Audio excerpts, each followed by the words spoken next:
చేసినట్టే. జై కాంగ్రెస్, జై కాంగ్రెస్. అందరూ దయచేసి మళ్ళొకసారి అందరు చేతులు లేవు. జై కాంగ్రెస్, జై కాంగ్రెస్.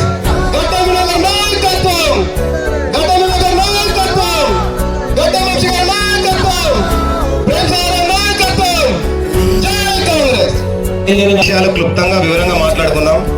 ఎందుకు క్లుప్తంగా వివరంగా మాట్లాడుకుందాం, ఎందుకు ఇక్కడ అందరం సమావేశమైనాం, అసలు ఏ కారణం చేత అనేది చాలా మంది చెప్పలేదు. ఏదో మా లీడర్ రమ్మన్నాడు, మా లీడర్ వెనక మేము పోతాం అనుకుని వచ్చారు, అంతేనా? కాకపోతే ఇక్కడ వివరించడానికి మేము అందరం స్టేజ్ మీద మైకులు పట్టుకుని ఉన్నాం. ఖచ్చితంగా ఈ రోజు మనం ఇక్కడ సమావేశమైంది మే 13 తారీఖు రోజు పార్లమెంట్ ఎలక్షన్ ఉంది.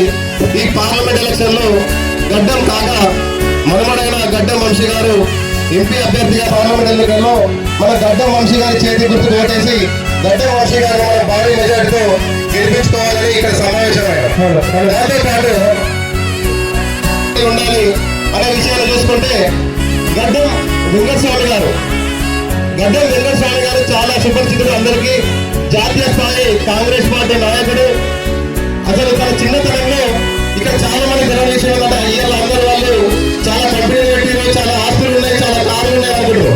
కానీ గడ్డం వెంకటస్వామి గారు తన జీవితాన్ని ఒక కూలీ పనిగా అంటే మనం సుధారి పనికి పోయి అట్లాంటి స్టేజ్ నుంచి ఐఎన్టీసీ లీడర్ అయి ఆ స్థాయి నుంచి ఎంపీఏ కలిసి మన 1969 తెలంగాణ ఉద్యమం ముషీరాబాద్ లో తెలంగాణ ఉద్యమకారులు అరెస్ట్ చేసినప్పుడు తెలంగాణ ఉద్యమకారుల అరెస్టును వ్యతిరేకిస్తూ ఖచ్చితంగా మనల్ని విడుదల చేయాలని పోలీసు కాల్పుల్లో దూడగలిగి లాస్ట్ కు మరణించే స్టేజ్ దాకా పోయి కూడా తెలంగాణ రావాల్సిందే, తెలంగాణ కోసం కొట్లాడాల్సిందే, తెలంగాణ కోసం ప్రాణాలు వేయాల్సిందే అనే నినాదంతోనే గడ్డం వెంకటస్వామి గారు ఆ రోజు నుంచి పనిచేయడం జరిగింది.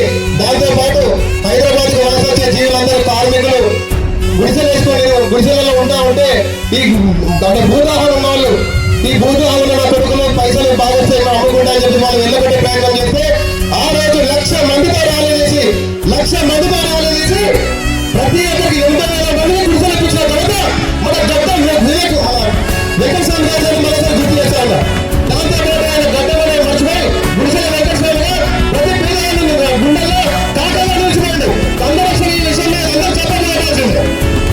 దాంతో పాటు తన తనయుడైన మన గడ్డం వివేక్ వెంకటస్వామి గారిని పార్లమెంట్ పంపించి ఇక్కడనే రామగుండ రైల్వే ఫ్యాక్టరీకి 10,000 రూపాయల విలువైన ఉండి ఇక్కడ మన కార్మికులందరూ నిరుద్యోగులు మిగిలితే ఆ నిరుద్యోగ వ్యవస్థ నిర్మించడానికి అప్పుడు అధిష్టానంతో మన పార్లమెంట్ లో కొట్లాడి 10,000 కోట్ల రూపాయలను తను మాఫీ చేపించి మళ్ళీ ఈ రోజు ఎర్రల కరోనా సాధించబడిన ఘనత గడ్డం ఫ్యామిలీకి.